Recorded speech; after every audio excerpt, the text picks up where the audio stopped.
Hello and welcome to the new season of the Drawn and Redrawn, the Making of India's Internal Boundaries podcast. This is a part of a larger India State Stories project that explores the evolution of India's political and administrative boundaries. This project is an undertaking by the Centre for Legislative Education and Research at Flame University in Pune. In this new season, we embark on a journey through the fascinating histories and narratives of each Indian state and union territories, exploring the pivotal events, influential personalities, and societal transformations that have shaped the subcontinent. In the 17th episode, we learn about the fascinating story behind the formation of state of Madhya Pradesh. This episode is based on a corresponding article written by our team at India State Stories. These articles have been converted to audio conversations with the help of Google's Notebook LM. You can find the relevant article link in the show notes. Now, let's dive into the conversation. Today, we are turning our gaze to, the absolute center of the map. We're talking about Madhya Pradesh. The heart of India. Exactly. You hear it called the heart of India all the time, and usually when I hear nicknames like that, I assume it's just a nice tourism slogan. Right, something poetic. But looking at the research for this deep dive, that phrase is actually doing a lot of heavy lifting. It's not just poetry, it's a geographical and functional reality, isn't it? It absolutely is. Think of it as the bridge. Geographically, culturally, historically, Madhya Pradesh serves as the connective tissue between the Gangetic Plains of the north and the Deccan Plateau of the south. It holds the center. It holds the center. Yeah. But the irony, and this is what we're going to really dig into today, is that while it acts as the heart of India today, it didn't always beat as one single entity. Not even close. In fact, for a long time, it was a collection of very different and sometimes conflicting parts. That is exactly what we need to unpack. The map of this region has been drawn, erased, and redrawn so many times, it's honestly a bit dizzying. It is. But before we get into the political heavy lifting, the mergers, and the acts of parliament, we really need to set the scene. Oh, definitely. Because this isn't just empty land where politicians drew lines. This is a region with immense historical gravity. Immense is the right word. The boundaries we're going to discuss encircle a heritage that goes back millennia. We're talking ancient stuff. You have the ancient temples of Khajuraho, famous for their intricate sculptures and architectural brilliance. Mm-hmm. You have the majestic forts of Gwalior that have stood witness to centuries of warfare and empire building. It's a landscape that has seen empires rise and fall. And it's not just monuments. The sources highlight some incredible figures that really define the spirit of the region. Oh, yeah. We see mentions of Rani Durgavati and Chhatrasal. These are figures who aren't just footnotes. They are central to the identity here. Exactly. Rani Durgavati, the Gone queen who fought the Mughals with incredible bravery. Right. And Chhatrasal, who established a kingdom in Bundelkhand against the might of the Mughal Empire. These aren't just names. They represent distinct regional identities. Gondwana, Bundelkhand, Malwa. And these identities existed long before. Long before the modern state of Madhya Pradesh was even a concept. And as we'll see, these old identities made drawing a single border around them incredibly difficult. And we can't forget the physical landscape. When I think of MP, I think of the Jungle Book. Of course. We're talking about the Satpura and Vindhya ranges, those dense forests, the tiger reserves like Kanha and Bandhavgarh. Right, and that geography is crucial to the political story. Those mountain ranges and dense forests acted as natural barriers. So they kept people apart. They preserved those distinct tribal cultures and regional identities we just mentioned. It's a region of immense biodiversity, yes, but that diversity made it an administrative puzzle immediately after independence. Yeah. You can't just draw a straight line through the Satpura range and expect everyone on both sides to agree on, how to be governed. So let's look at that puzzle. We are going back to 1947. India becomes independent. I think most listeners might assume that you open a map in 1948 and there's a big shape in the middle labeled Madhya Pradesh. A reasonable assumption. But that is not what you would see, is it? Not at all. No. If you looked at a map in 1948 or 1949, you wouldn't find Madhya Pradesh as you recognize it today. What would you find? Instead, you would see a jigsaw puzzle of 4 distinct, separate entities. And they weren't just districts. These were fully functioning, separate administrative units with their own governments. 4 pieces. Okay, let's lay them out on the table before we start stitching them together. All right. So piece number 1 was Madhya Bharat. Okay. Piece number 2 was Madhya Pradesh. Piece number 3 was Bhopal state, which was operating entirely on its own. And the last one. And piece number 4 was the original or initial Madhya Pradesh, which was actually just the old central provinces and Berar. So we have 4 different governments, 4 different administrative structures, all jostling for space in what is now one state. Let's break these down one by one, because the deeper you dig into these, the more you realize how difficult this integration process actually was. It was. Let's start with piece number 1, Madhya Bharat. Reading the background on this, it sounds less like a unified state and more like a union of rivals. That is a perfect description. Madhya Bharat was essentially a diplomatic solution to a problem involving 2 very powerful, very proud princely states. Indore and Gwalior. Indore and Gwalior, exactly. These were the heavy hitters of the region. Absolutely. They were. You have the Holkars Indore and the Scindias of Gwalior. Both were Maratha powerhouses. Both were viable states on their own, with their own railways, postal systems, military traditions. So neither one was particularly thrilled about the idea of dissolving into a larger pot where they might lose their distinct identity. Not at all. They were deeply concerned about being sidelined. I can imagine the negotiations. I'm not merging with you unless my name is on the door. It feels like a corporate merger where both CEOs want to stay in charge. That's effectively what it was. So the solution was this union called Madhya Bharat, and even the original proposed name reflects the compromise. What was it? The United State of Gwalior, Indore, and Malwa. Just list everyone so nobody gets offended. Precisely. They even had to create a dual capital arrangement initially to keep the balance. Gwalior was the winter capital. Indore was the summer capital. Wow. It was a way to bring these 2 powerhouses under one administrative umbrella without bruising egos. So that's your first piece. Madhya Bharat, the western flank. Okay. Moving east to piece number 2, Madhya Pradesh. If Madhya Bharat was a tense marriage between 2 rivals, Madhya Pradesh sounds like a chaotic house party that got out of hand. Chaotic is an understatement. This wasn't just 2 states merging.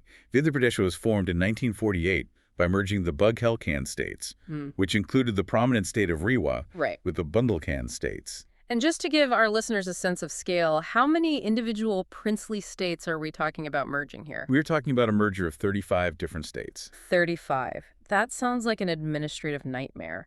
How do you standardize laws, taxes, police forces across 35 different little kingdoms all at once? With great difficulty. Yeah. And it wasn't just the sheer number, it was the internal dynamics. You had a long-drawn historical feud between the Bundelkhand and Bughelkhand regions. Oh, so they already didn't like each other. These areas had centuries of rivalry. Trying to force them into a single functional union created immediate instability. So, did it work? Barely. I mean, it got bad enough that the government in New Delhi had to intervene. Really? Yes. Just a year after its creation, the internal squabbling was so intense that a regional commissioner had to take over the state's administration. So they essentially had to put the state in a timeout. That's a good way to put it. That is wild. So the local leaders couldn't agree, and the central government had to step in and say, okay, we're driving the car for a while. Yes. And to provide some political stability, they even resorted to splitting districts between the central and the united provinces temporarily. But ultimately, the cohesion just wasn't there. We just fell apart. Pretty much. By 1950, Madhya Pradesh had to be declared a centrally administered area. It effectively lost its autonomy because it couldn't govern itself as a unit. So we have Madhya Bharat, the alliance of giants. We have Madhya Pradesh, the chaotic mix of 35 states. Now let's talk about piece number 3, Bhopal. Bhopal. Now, Bhopal is the capital today, so I assume they were leading the charge on integration. Quite the opposite. Bhopal was the holdout. Really? Yes. Originally, there was a proposal to merge Bhopal state with Madhya Bharat, that union of Gwalior and Indore we just discussed. Right. But for various political reasons, that merger could not be executed in time. The Nawab of Bhopal was hesitant, and the negotiations dragged on. So what happened? Did they just stay independent? No, that wasn't an option in the new India. But Okay. the clock ran out on the merger. So on June 1st, 1949, the government of India took over Bhopal state as a centrally administered area. Okay. And in 1950, it was declared a Part C state. Okay, let's pause there and unpack this for the listeners. We've mentioned Part A, B, and C states a few times in this series, and it pops up in the sources for this episode. This was the classification system used in the Indian Constitution back then, right? It was. Can you give us a simple breakdown of what a Part C state actually was? Sure. It's actually quite a logical hierarchy if you look at how the British left India. Part A states were the former British provinces, places like Bombay or Madras that already had democratic institutions and governors. They were ready to go. Okay. Part B states were the new unions of princely states like Madhya Pradesh.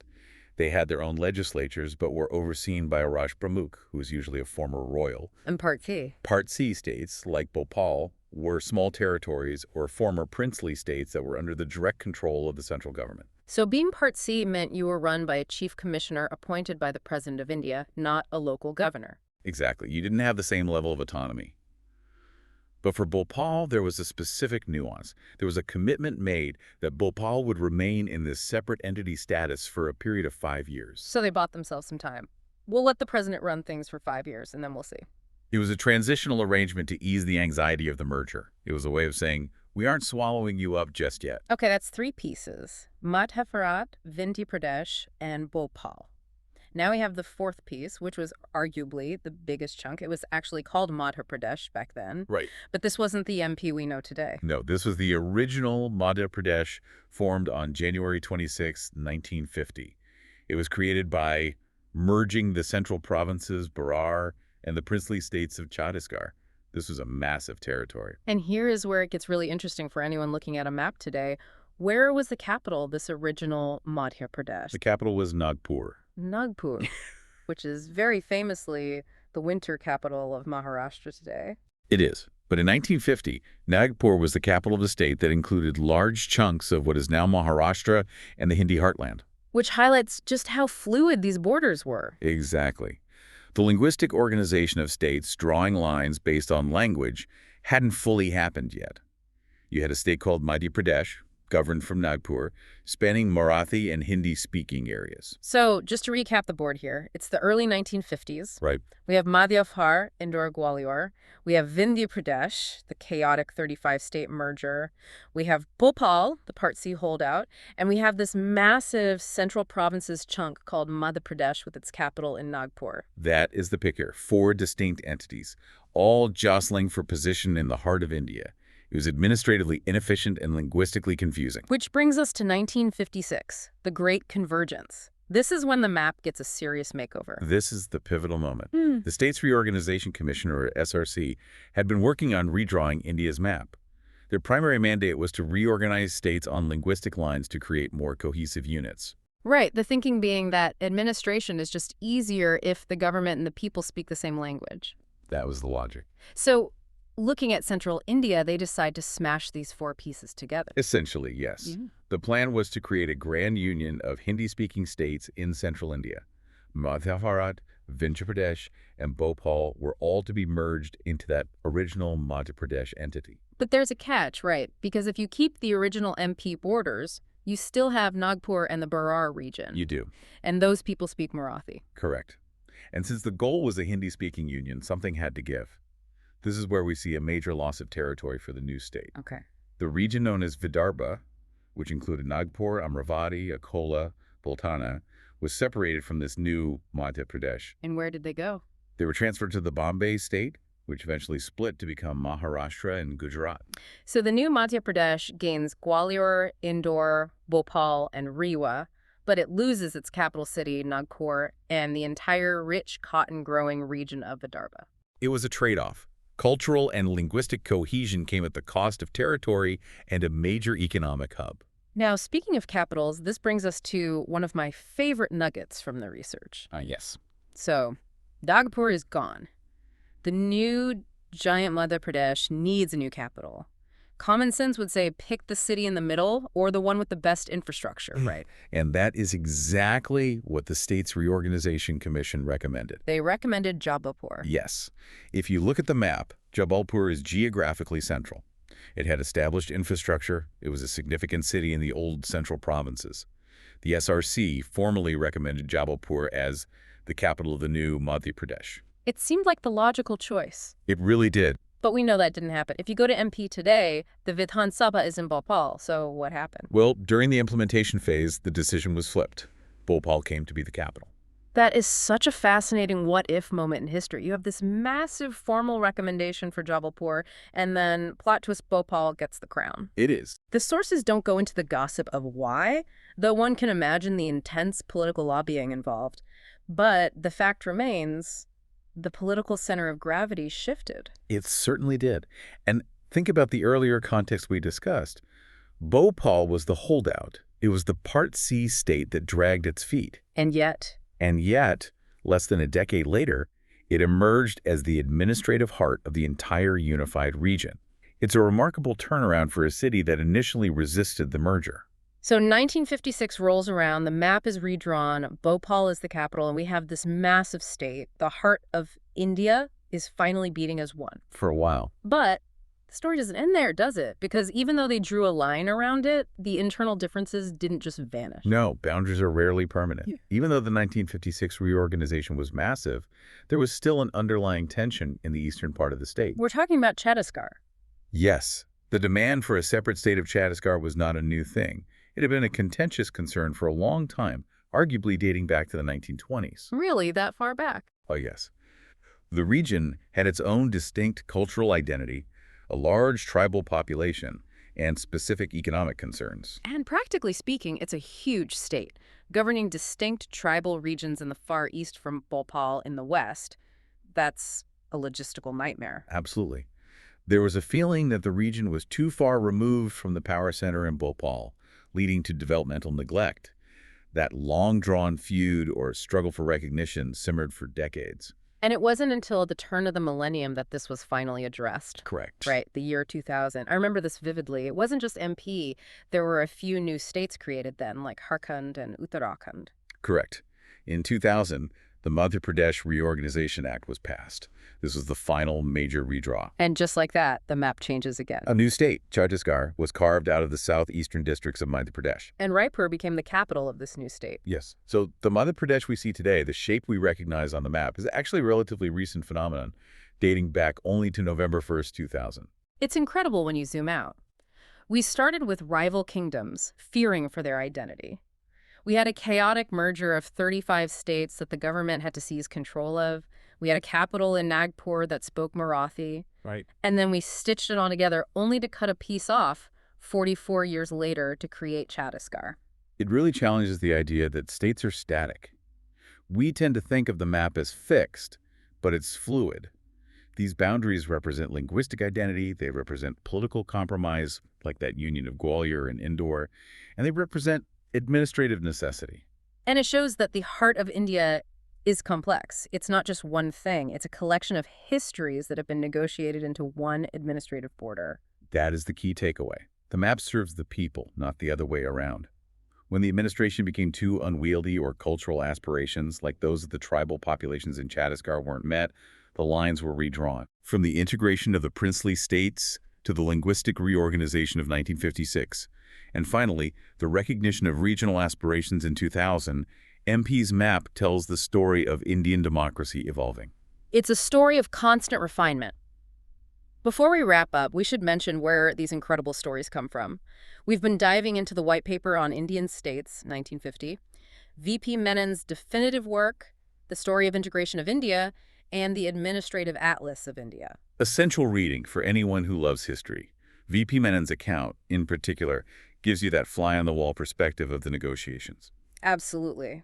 Now, as we close this deep dive, is there one final thought you want to leave our listeners with? I keep going back to that capital decision. It raises an important question to mull over.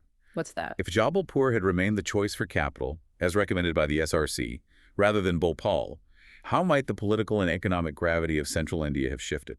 That's a great question. Jabalpur is so centrally located.